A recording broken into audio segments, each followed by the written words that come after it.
Welcome. So in this video, I'm gonna teach you or show you how to turn off Wi-Fi for WhatsApp using your iPhone. So there are three ways to do this. So first, you want to open settings and then scroll down until you see your WhatsApp. And then here, the first method is if you see a option that says local network, you can turn that off and you're good to go. But for me, I don't have that option, so I can do the option number 2 and 3. So if your phone or device is just like mine, you can go to general and then you want to go to iPhone storage and then just wait for a while because sometimes this takes a while.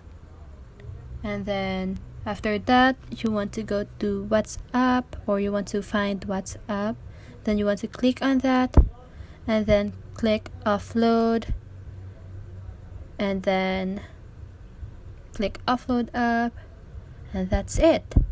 But if you don't want to do that, you can just go to Wi-Fi and turn your Wi-Fi off, and that's how you do it. I hope this video helps, and if it did, make sure to like, subscribe, and hit the bell notification so you won't miss a video.